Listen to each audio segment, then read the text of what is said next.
the era of the dance hall. The first Palais de Danse in Britain opened in 1919, 28th of October 1919, the Hammersmith Palais in London. If you could squeeze onto the Palais dance floor with the other 2,000 dancers, you could waltz and foxtrot all night for the price of a cheap ticket. In the early 1920s, if you want music, it's live. But then the gramophone starts to have an impact, and by the later 1920s, people begin to start listening to the radio, and by the 30s you have a culture in common simply because of that, the way in which the BBC could broadcast tea dances from the Savoy and everybody around the world could share it. National programme from London. Now you're going to hear the first performance of the new BBC Dance Orchestra, directed by Henry Hall. It's just the time for dancing. Tomorrow is good day. Go where the music's calling. This flurry of elbows, knees and hands washing invisible windows is the Charleston. Everybody knows the Charleston. It's a fairly simple step. Forward, back, back, forward. Forward, back, back, forward. It can be danced. Yeah? Or the upright Charleston. Aeroplane, propeller. And of course, what's become known as Granny's kneecaps.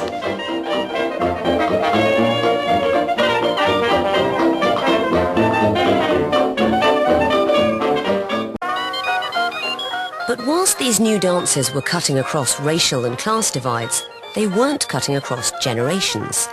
Dance became the pursuit of the young. This is where a generation gap opened up on the dance floor. It's the bright young things who were very into their partying, exactly the same as young people now into their partying, with the full sense that that means that they were taking large amounts of alcohol, they were doing large amounts of drugs, and they were basically having a good time after the horrors of the First World War. Young people, a new fast beat and drugs, classic triggers for moral outrage. 30 years later, it's rock and roll. 30 years after that, acid house. But back in the 20s, it's jazz dance which causes moral panic. The waltz is a soft and musical dance. It's very much a swinging dance. It's not just 1, 2, 3. It's 1, 2, 3. 1, 2, 3. The foxtrot gave the world the phrase slow, slow, quick, quick, slow, although there's not much slow to see here in the 1920s.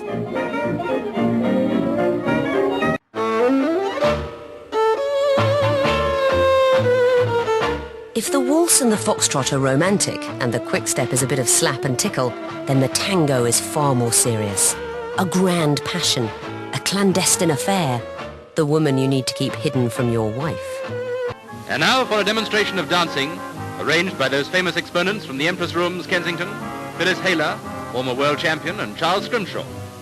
The others in the picture are also well-known expert dancers, but for your special benefit, they're pretending they're just ordinary folk, making just ordinary mistakes, like this wrong position of the arm. Things are much more serious in the dance hall. The emphasis is not on having fun, but on getting things right. Miss Hayler thinks the style of the gentleman is much too boisterous. It's bad form to rush about the room, and his partner should keep her hips forward and lean back from the waist.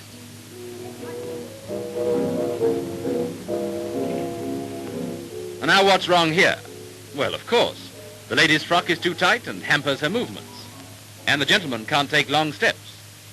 Miss Hayler indicates the flowing frock of her sister Frida as being a more suitable type. Now, there are two forms here. You must use your heels when you go forward, Teddy. Slide your foot forward on the heel. And Frida, keep your feet quite straight. Keep them in. Don't turn your toes out like that. Will you try that now?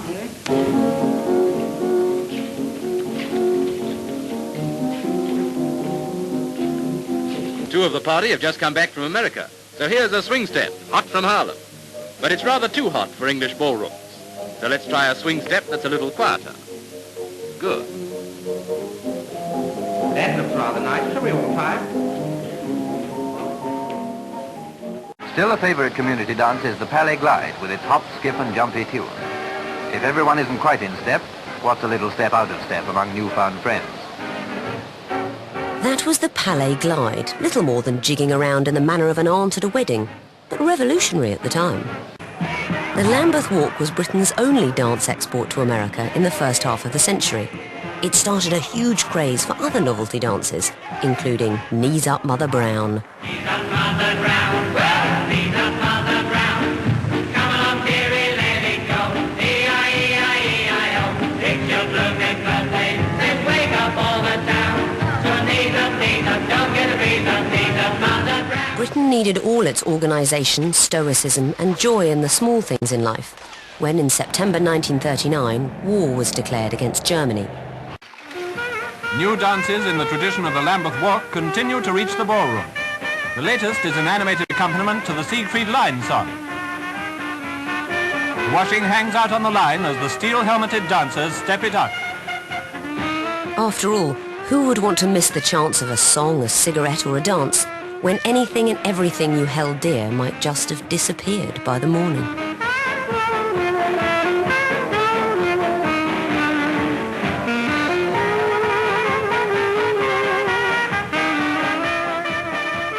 The latest dance is the blackout stroll, and here it is demonstrated by experts before the rank and file take it up. In a minute you'll see the point.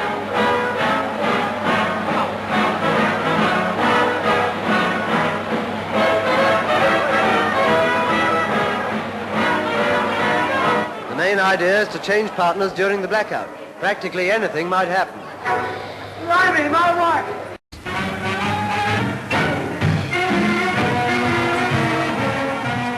As if going to a dance hall weren't exciting enough, in 1941 the GIs arrived from America. Fraternization was the order of the day, and it certainly looks as if everything was going according to plan.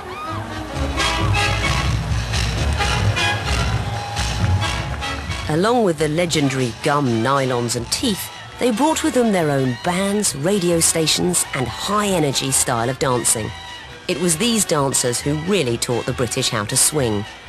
And the single biggest transformation of British dance came with the Jitterbug, fresh out of Harlem.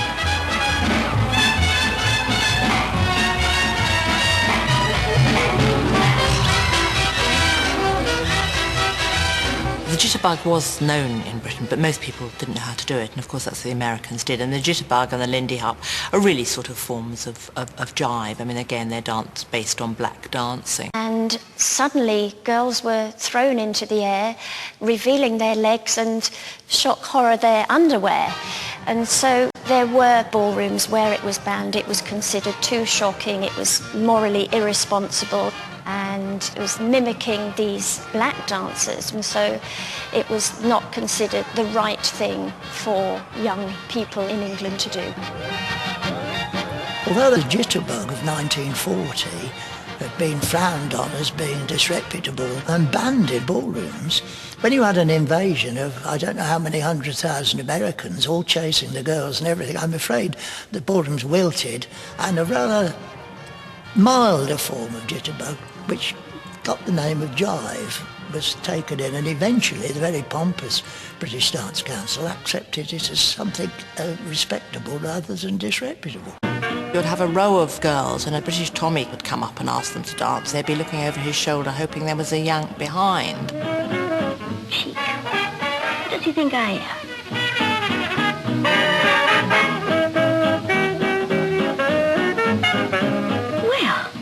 Give me a chance. Well, of course, this put the British Tommy's nose very much out of joint. Perhaps I ought to stop. Or would it look silly? Might seem a bit stuck up. There's no harm, really. But I like the way he smiles. Englishmen can't dance like this. It's not just to put an arm around a girl either. He really likes it.